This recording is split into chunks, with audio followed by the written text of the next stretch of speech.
Assalamualaikum, selamat berjumpa kembali. Di sini kali ini saya ingin menyampaikan tentang materi sistem periodik unsur ya.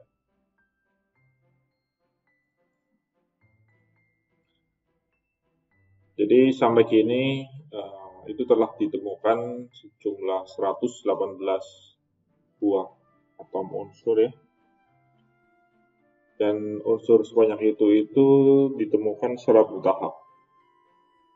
Dan kemungkinan di masa depan itu sangat mungkin akan ditemukan unsur yang baru ya. Dan unsur-unsur yang telah ditemukan tidak dikelompokkan menurut kesamaannya atau kemiripannya, baik sifat atau parameter tertentu ya.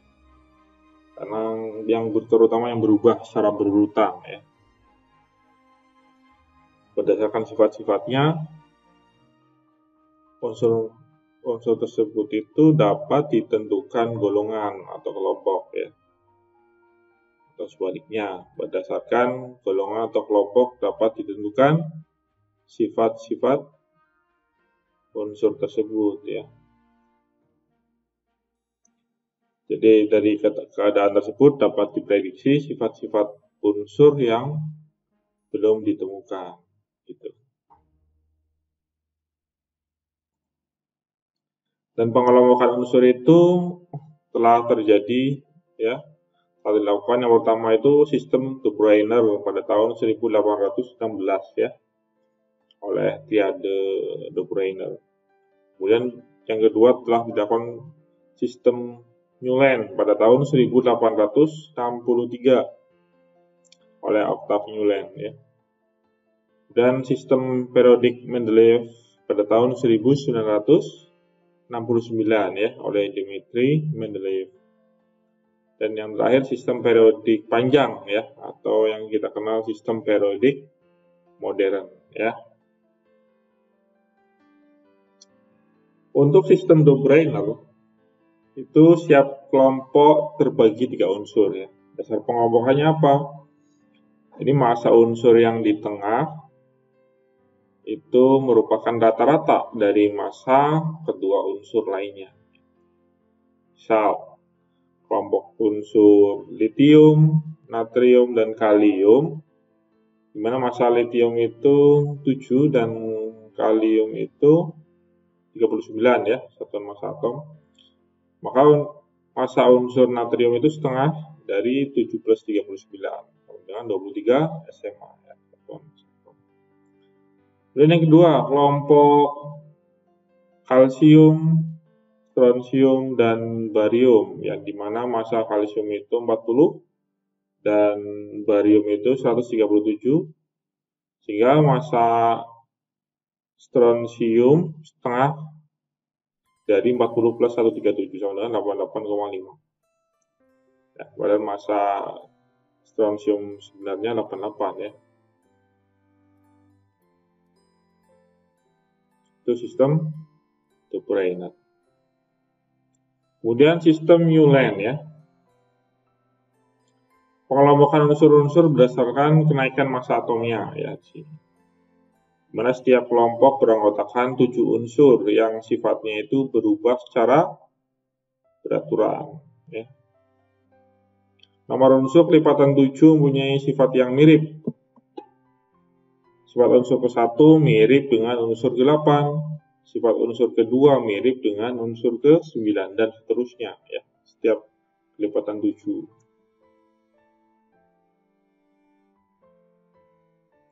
Di mana sistem Newland di sini pengelompokan unsur menurut Newland ya ini 1, 2, 3, 4, 5, 6, 7 diulangi kembali 8 sampai 14, kemudian 15 sampai 21 ya. Di mana hidrogen 1 sampai 7 itu sampai oksigen ya di sini. Dan fluor sampai sulfur di sini ya.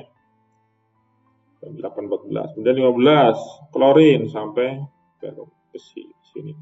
Itu sistem Newland. Lipatan 7, 1 sampai 7. Nah, ini mirip sifatnya ya. Itu sistem Newland. Selanjutnya adalah sistem periodik Mendeleev ya. Mana sifat-sifat unsur merupakan fungsi berkala dari bobot atomnya.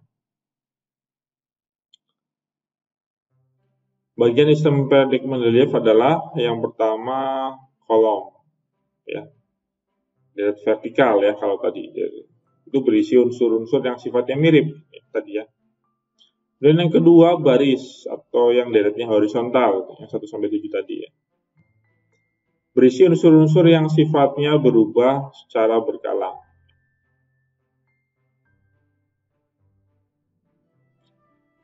Ini untuk sistem periodik Mendeleev itu seperti ini ya, deret 1 sampai ini golongan 1 dari ya, ini ke bawah itu mirip. Golongan 2 ya, di sini golongan 3, golongan 4, golongan 5, golongan 6, golongan 7 dan golongan 8. Itu sifatnya mirip kalau satu ini ya, deret vertikal di sini mirip. Kalau semakin ke kanan deret horizontal itu kenaikannya berulang. Seperti itu untuk sistem periodik Mendeleev. Ya.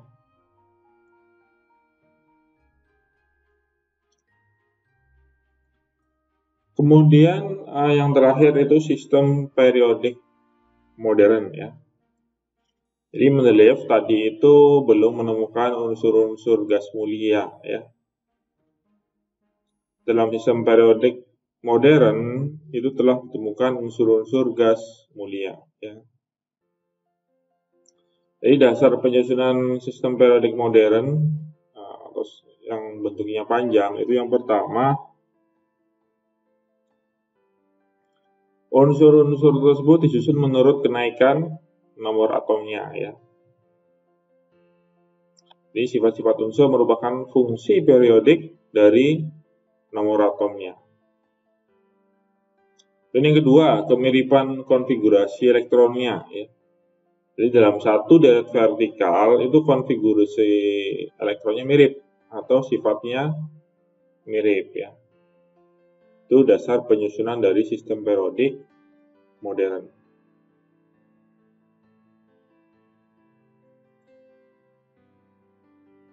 Oke, kita lanjut. Jadi ini adalah sistem periodik modern ya. Bisa kita lihat tadi sudah disampaikan ini vertikal itu sifatnya mirip ya. Kemudian kalau ke horizontal itu kenaikan atomnya ya. Ini golongan 1A, 2A ya, itu. Kemudian ini 3B, 4B, 5B, 6B, 7B ya. Ini 8B. Ini 1B, 2B. Ini 3A, 4A, 5A, 6A, 7A, 8A. Di sini ini golongannya ya. Nah, kalau kita melihat di sini itu yang hitam itu solid ya. Ini solid. Kalau yang hijau itu liquid ya. Nah, ini ya, raksa. Merah itu tuh gas ya, ini di sini gas mulia yang baru ditemukan. Dan yang putih sintetik. Ya, ini. Itu dari hidrogen, helium ya. Ini bisa dilihat ya nanti.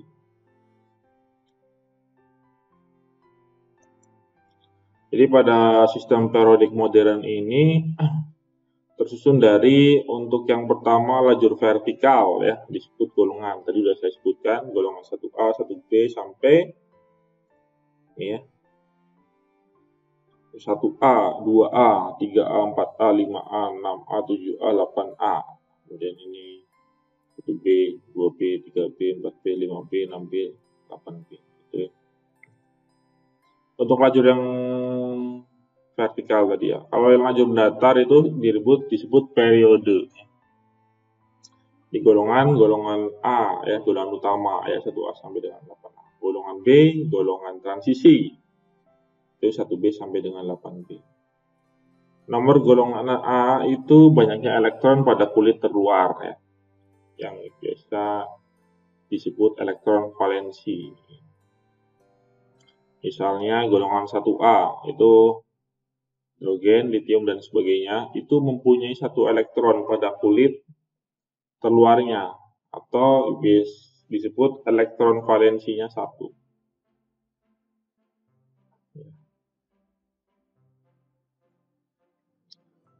Pada sifat-sifat pada periodik unsur ini ada juga energi ionisasi ya, atau EI ya. Ini atom logam dapat melepas elektron dari kulit terluarnya apabila menyerap energi, yaitu pengertiannya. Makin kuat elektron terikat oleh inti, maka semakin besar energi ionisasi yang dibutuhkan untuk melepas elektron tersebut ya. Jadi untuk energi ionisasi adalah banyaknya energi yang diserap atau dibutuhkan oleh suatu atom dalam bentuk gas untuk melepas elektron dari kulit terluarnya ya menjadi ion positif.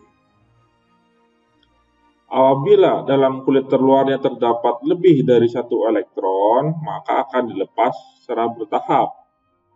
Dan besar energi ionisasi 1 yang pertama itu lebih kecil dari energi ionisasi yang kedua dan seterusnya ya. Sebagai contoh di sini ada kalsium ya. Energi ionisasinya untuk melepas yang pertama, elektron yang pertama itu 590 kJ ya. Jadi besar energi ionisasinya 590 kJ.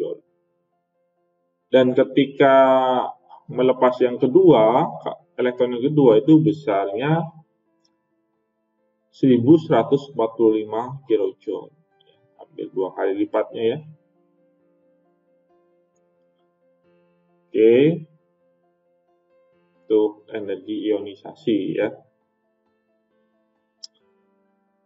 Kemudian dalam satu golongan dari atas ke bawah ya.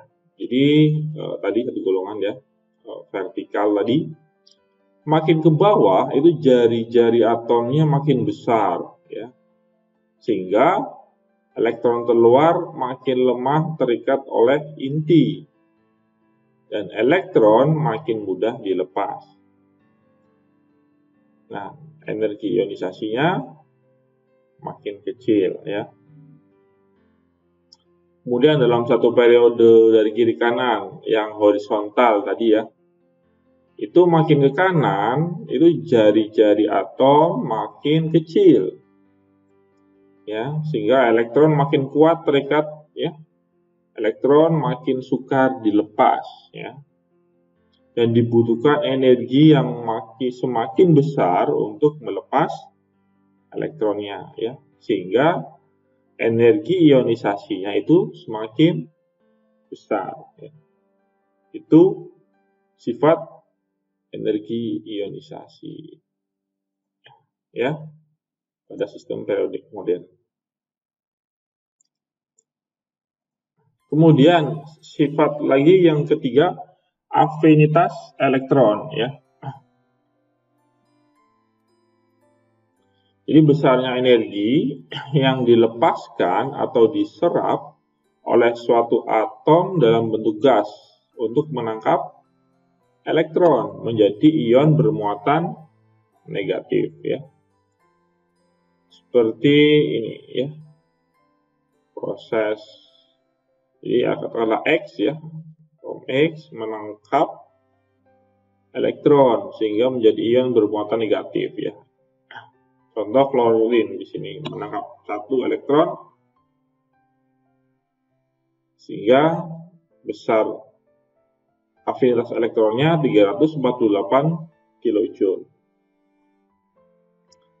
Afinitas elektron itu ditentukan juga oleh besarnya jari-jari atom atau R ya. Jadi dalam satu golongan ya, itu misal dari bawah makin ke atas, makin ke atas itu jari-jarinya makin kecil ya.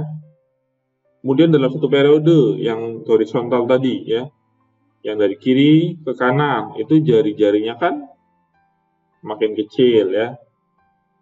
Jadi semakin mudah untuk menangkap elektron ya, sehingga afinitas elektronnya semakin besar.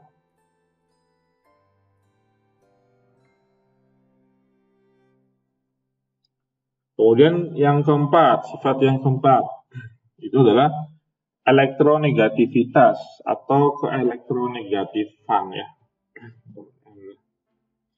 Yakni kemampuan suatu atom untuk menarik elektron dibandingkan dengan atom lain dalam satu molekul ya, identik dengan He ya.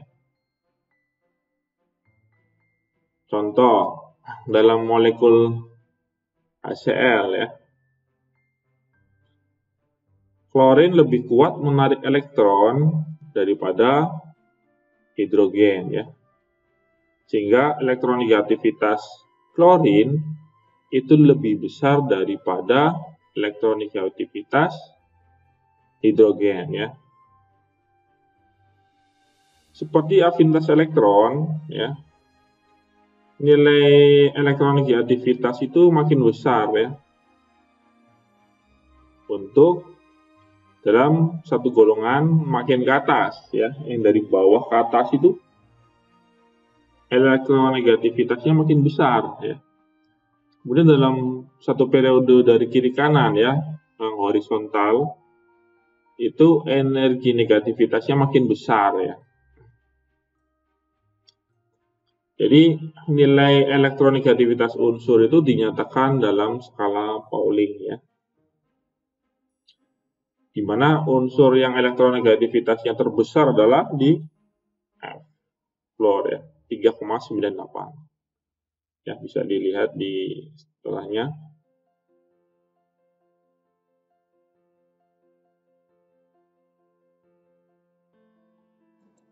Kita lanjut.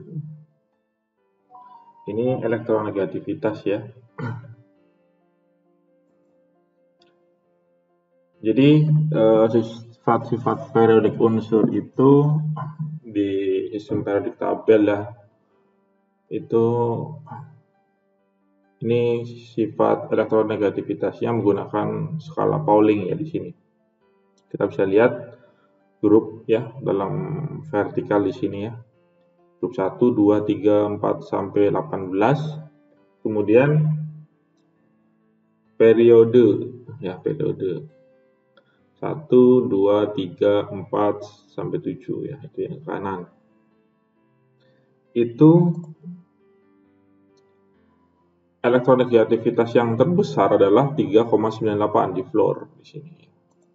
Di sini 3,98. Nah, hidrogen elektronegativitasnya 2,2 ya. Litium 0,98 ya. Ini yang paling besar 3,98 untuk nilai elektronegativitas ya. Kemudian sifat yang kelima itu adalah keasaman ya. Asam tanpa oksigen itu HX ya, HX ya. Sifat asam suatu zat, yakni kemampuan suatu asam untuk melepas ion hidrogen ya. Ditentukan oleh dua hal. Yang pertama adalah jari-jari atom ya. Makin ke bawah itu kan tadi jari-jarinya makin besar ya, sehingga ion hidrogennya itu makin mudah dilepas. Dan sifat asamnya semakin kuat ya. Di hidrogen klorida lebih kecil dari hidrogen bromida, lebih kecil dari hidrogen iodida. Yang paling besar hidrogen iodida di sini ya.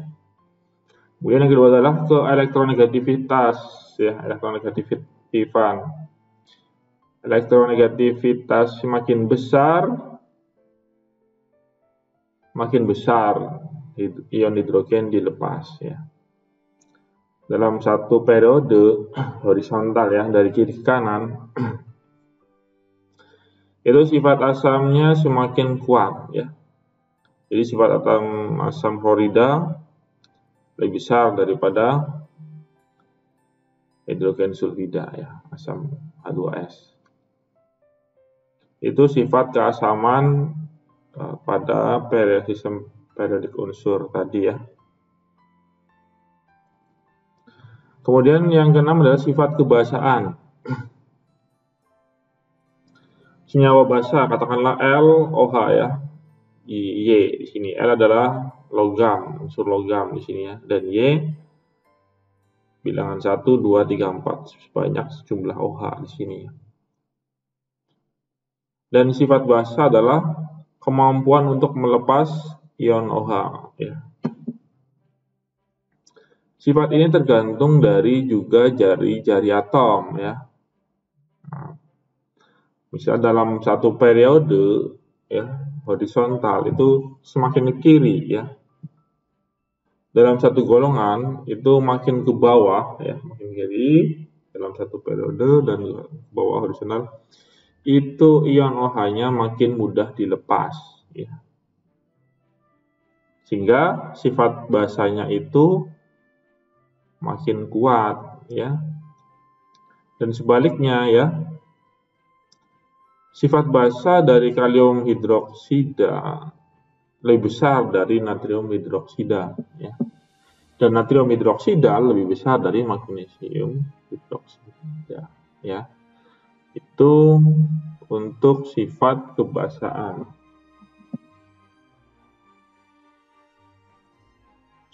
Kemudian yang ketujuh adalah sifat logam dan non-logam.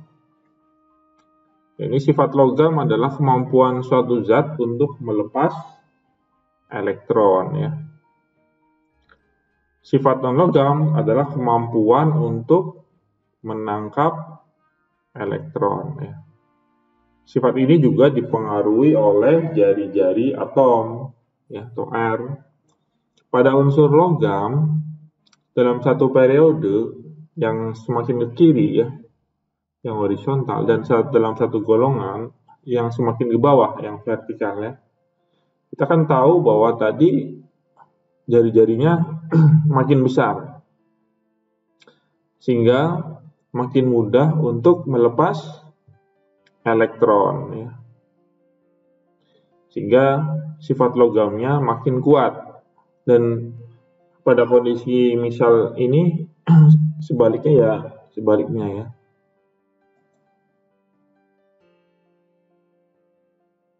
Jadi kondisi kalau makin ke kanan dan makin ke atas ya sebaliknya gitu ya. Kemudian pada unsur non-logam, itu adalah kebalikan dari unsur logam ya. Misal dalam satu periode yang horizontal semakin ke kanan dan dalam satu golongan makin ke atas, itu sifat non-logamnya semakin kuat ya. Ya, dalam satu periode makin ke kanan, itu sifat logamnya berkurang dan sifat non-logamnya bertambah ya. Itu untuk sifat logam dan non-logam.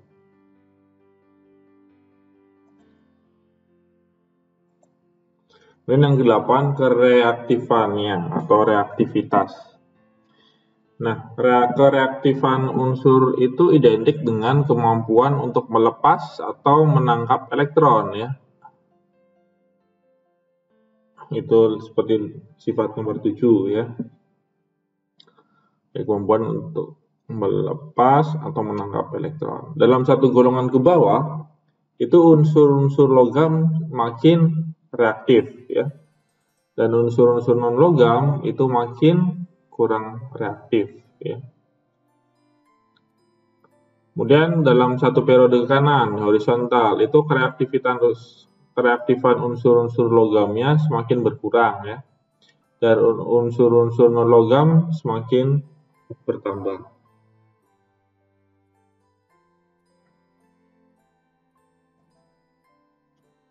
Kemudian hubungan konfigurasi elektron dengan letak unsur ya. Jika diketahui nomor atom, maka diketahui letaknya dalam sistem periodik ya. Bisa mengetahui periode dan golongan melalui konfigurasi elektronnya. maka diketahui sifat-sifatnya ya. Contoh, atom X itu mempunyai konfigurasi elektronnya berakhir pada 3s1 ya, 3s1. Sehingga terletak pada golongan 1A ya di sini.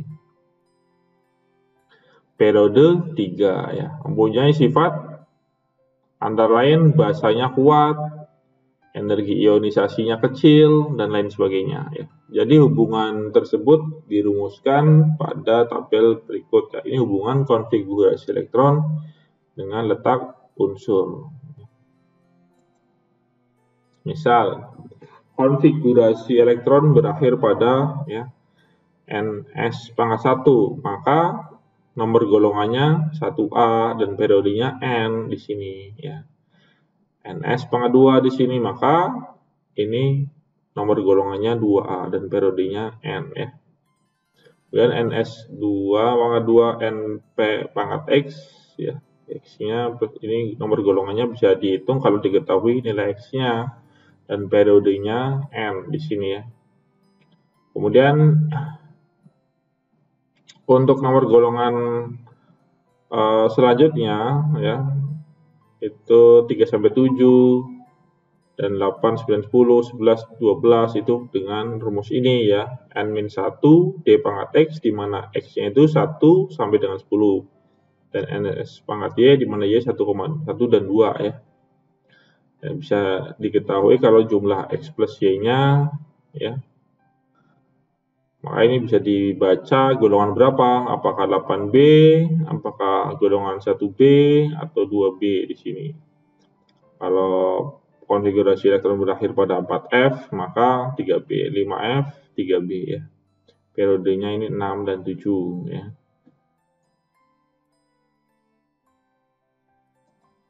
Misal atom X, nomor atomnya 11 di sini ya.